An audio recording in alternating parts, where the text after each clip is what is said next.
স্মারকলিপি জমা দিতে গিয়ে তুমুল উত্তেজনা বীরভূমের পাঁচামি পাথর ওনার অ্যাসোসিয়েশনে। বুধবার দুপুরে বেশ কয়েক দফা দাবিকে সামনে রেখে ভারত জাকাত মাঝি পরগনা মহলের সদস্যরা একটি স্মারকলিপি জমা দিতে যায় পাঁচামি পাথর ওনার অ্যাসোসিয়েশনের কাছে। আর সেখানেই শুরু হয় তুমুল উত্তেজনা। বেশ কিছুক্ষণ উত্তেজনা থাকার পর স্বাভাবিকভাবেই স্মারকলিপি জমা করে সংগঠনের সদস্যরা। সবার টাইমে সবাই বাড়িতে যাওয়ার যদি কেউ ছিল না, আমরা ভাবলাম যে 1:30-2টার মধ্যে আসবো।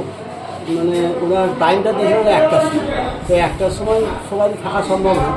এই জন্য মানে বাড়ি কাছে বাড়ি যাদের তারা খেতে গিয়েছিল, সেই জন্য আমরা ছিলাম সবাই ছিলাম। তো আমরা দেখি ওখানে সেই সেক্রেটারি মহাশয় আসেননি, নিজের একটা কর্মসূচিকে রেখেছেন। উনি বলছেন আমি নেব। আমরা সেখানে বিরোধ করি, কারণ আমরা প্রেসিডেন্টের সঙ্গে বসবো বা যে সভাপতি আছে তাদের সঙ্গে বসবো, তাছাড়া না হলে বসবো না আমরা। এই জন্য একটু আমাদের হট্টগোল হয়। মূলত 5 দফা দাবিকে সামনে রেখে ভারত জাকাত মাঝি পরগনা মহলের সদস্যরা একটি বাইক র্যালি শুরু করে কোটাসুর থেকে। যে বাইক র্যালির জমায়েত স্থান ছিল দেউচা খেলার মাঠে। সেখান থেকে শয়ে শয়ে বাইক নিয়ে শতাধিক সংগঠনের সদস্যরা একত্রিত হয়ে প্রথমে পাঁচামি পাথর ওনার অ্যাসোসিয়েশনের কাছে স্মারকলিপি জমা করে। তারপর Talbandh stone and crusher association ও শালপাত্রা স্টোন অ্যান্ড কেশার অ্যাসোসিয়েশনের কাছে স্মারকলিপি জমা করা হয়।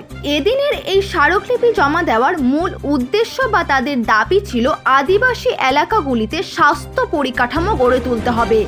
সিলিকোসিস রোগ নির্ণয়ের জন্য আদিবাসী এলাকাগুলিতে স্বাস্থ্য শিবির করতে হবে। আদিবাসী এলাকাগুলির রাস্তাঘাট সংস্কার করতে হবে। এছাড়াও পাথর খাদানো ক্রেশারের শ্রমিকদের সুরক্ষার ব্যবস্থা ছাড়াও অবৈধ খাদানো ক্রেশার বন্ধ করতে হবে। এই সমস্ত দাবি নিয়ে আজ স্মারকলিপি জমা করল সংগঠনের সদস্যরা।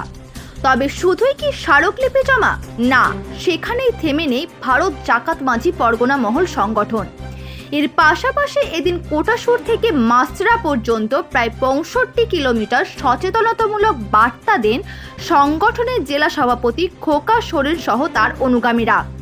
এদিন ভারত জাকাত মাঝি পরগনা মহলের জেলা সভাপতির পাশাপাশি এই কর্মসূচিতে উপস্থিত ছিলেন সংগঠনের বীরভূম জেলা সহসভাপতি Jun Murmu, Rampurhat subdivision Jiten Murmu, Suri subdivision Lakshmiram Hembrom, Bolpur subdivision Mangal Mardi সহ কয়েকশো সংগঠনের অনুগামীরা।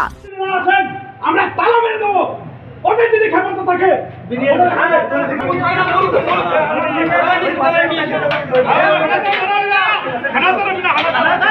বাইক র্যালি দিয়ে সচেতনতা শিবির একটা সচেতন বার্তা আমরা পৌঁছাচ্ছিলাম আদিবাসী এলাকায়, পাহাড় এলাকার যে আদিবাসী গ্রামগুলো আছে সেগুলো। আর কি করলেন আজ? আর তার সত্ত্বেও আমরা যে এলাকায় মানুষজন আছে তাদেরকে খাদান কাজ ছাড়া যারা কাজ করে তাদের সেফটি বেলের জন্য অবগত করালাম। সাথে যারা খাদানে কাজ করে তার সেফটি, যে হেলমেট নিয়ে কাজ করতে হয় সে বিষয়ে সচেতন বার্তা। আর রাস্তাঘাটের যে পরিস্থিতি ছিল বা ওখানকার আদিবাসী যে পরিস্থিতি আছে সে বিষয়গুলোকে তুলে নিয়ে আমরা একটা ডেপুটেশন দিলাম যে অ্যাসোসিয়েশনগুলো আছে সেই অ্যাসোসিয়েশনগুলো। কি দাবি ছিল আপনাদের? আমাদের দাবি ছিল 1 নম্বরে আদিবাসী এলাকাতে স্বাস্থ্য পরিকাঠামো গড়ে তুলতে হবে। মানে হচ্ছে আমাদের প্রতি 1 মাসে অন্তর একটা মেডিকেল ক্যাম্প যেন বসে, সেখানে যে সিলিকোসিস জনক রোগ যেটা দেখা যায় সেটাকে নির্ধারণ করার জন্য, যাতে এটা ধরা পড়ে আদিবাসী এলাকায় যদি থাকে সেগুলো আরও সুস্থভাবে পরিকাঠামোর জন্য। আর 3 নম্বর ছিল রাস্তাঘাটের জন্য। ওই পাহাড় এলাকায় যে রাস্তাঘাটগুলো দেখা যায় একদম অত্যন্ত খুব খারাপ। মানে সেই পরিস্থিতিতে দেখা যায় অ্যাম্বুলেন্স যাওয়ার জন্য সঠিক পরিকাঠামো নেই। সেই পরিকাঠামোর জন্য যে রোগী কিছু মানুষ মারাও যায় এই রাস্তাঘাটের জন্য। এই জন্য আমরা রাস্তাঘাটের নির্মাণের জন্য একটা গুরুত্ব দিয়েছি। তার সত্ত্বেও আমরা দেখেছি কেশার আর খাদান কিছু অবৈধ চলছে, সেগুলোকে বন্ধ করতে হবে। আমরা আমাদের ভারত জাকাত মাঝি পরগনা মহল সংগঠন তরফ থেকে তা দাবি রেখেছি।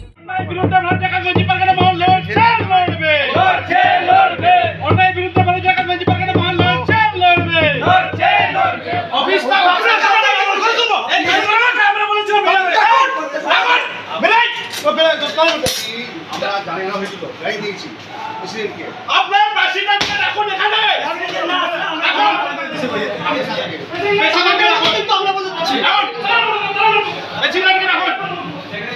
আমরা সামান্য একটা কর্মীর সঙ্গে কথা বলবো।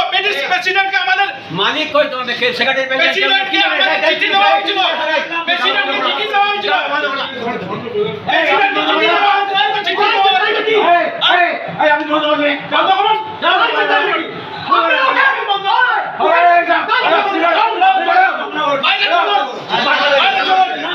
বাইরে চলুন ভালো আরে আপনারা বাইরে বাড়িতে প্রেসিডেন্টকে তো আমরা চিঠি দিয়েছি চিঠি দিয়েছি আপনারা লাগে দাও বাড়ি তো চলুন প্রশাসন কেন মানে প্রশাসন আগে দেখো বলুন না সেক্রেটারি হু আর ইউ আপনি কে আমি অফিসার এখানে আমরা অফিসের সঙ্গে কথা বলবো আমরা এখানে সেক্রেটারি মিষ্টি নেব প্রেসিডেন্টকে আমরা বলা হয়েছে চিঠি দেওয়া হয়েছে জমা হয়েছে কম্পিউটার ও স্পোকেন ইংলিশের জগৎ মানে কোটাসুরের বিটি কম্পিউটার সেন্টার। আগ্রহী ব্যক্তিরা অতি সত্বর যোগাযোগ করুন।